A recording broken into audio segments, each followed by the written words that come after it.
আসসালামু আলাইকুম। আপনাদের সকলকে জানাচ্ছি এশিয়ার পক্ষ থেকে আন্তরিক শুভেচ্ছা ও অভিনন্দন।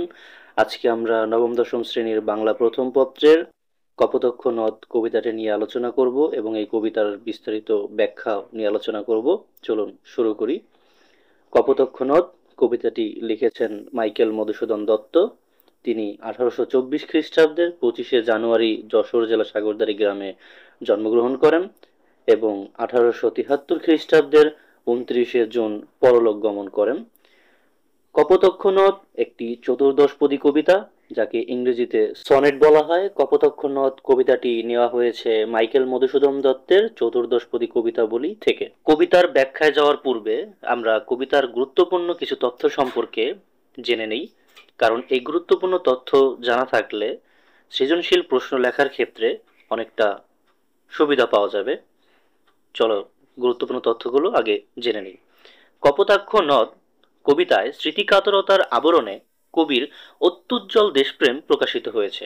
কবি যশোর জেলার কপোতাক্ষ নদের তীরে সাগরদাড়ি গ্রামে জন্মগ্রহণ করেন।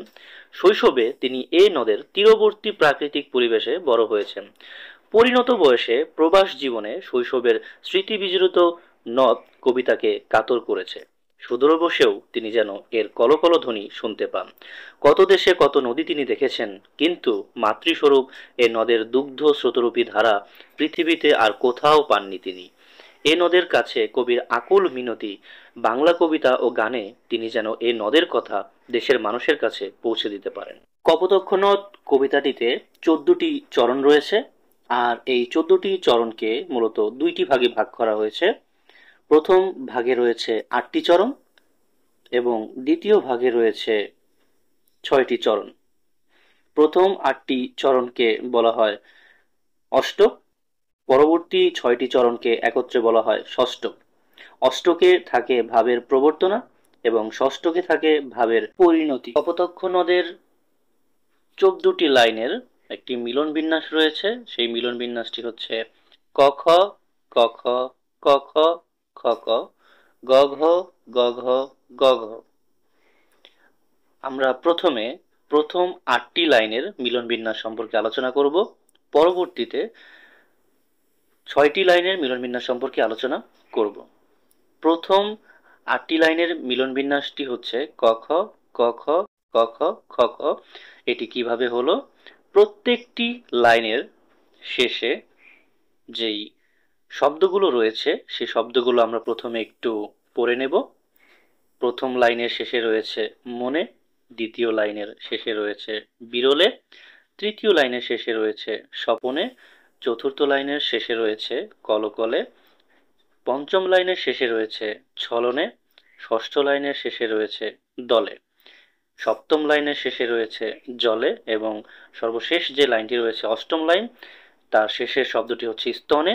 প্রত্যেকটি শব্দের শেষের অক্ষরগুলো যদি আমরা দেখি, অক্ষরগুলোতে রয়েছে নে, লে, নে, লে, নে, লে। নে অক্ষরটিকে যদি আমরা ক কল্পনা করি এবং লে অক্ষরগুলোকে যদি আমরা খ কল্পনা করি, তাহলেই আমরা মিলন বিন্যাসটি খুব ভালোভাবে বুঝতে পারবো। নের জায়গায় ক এবং লের জায়গায় যদি আমরা খ নেই, তাহলে মিলন বিন্যাসটি হবে ক খ ক খ ক খ খ ক। এবং পরবর্তী যেই 6টি লাইন রয়েছে, পরবর্তী 6টি লাইনের প্রত্যেকটি লাইনের শেষের যেই অক্ষরগুলো রয়েছে সেগুলো আমরা একটু খেয়াল করব। বে তে, বে তে, বে তে। প্রত্যেকটি অক্ষর যেই বে গুলো রয়েছে সেগুলোকে আমরা গ এবং তে অক্ষরগুলোকে আমরা ঘ কল্পনা করব। তাহলেই আমরা পরবর্তী যেই 6টি লাইনের মিলন বিন্যাস সেগুলোকে ভালোভাবে বুঝতে পারবো। বে গুলোকে গ এবং তে গুলোকে ঘ কল্পনা করলে দেখা যাবে পরবর্তী 6টি লাইনের মিলন বিন্যাসটি হবে গ ঘ গ ঘ গ ঘ।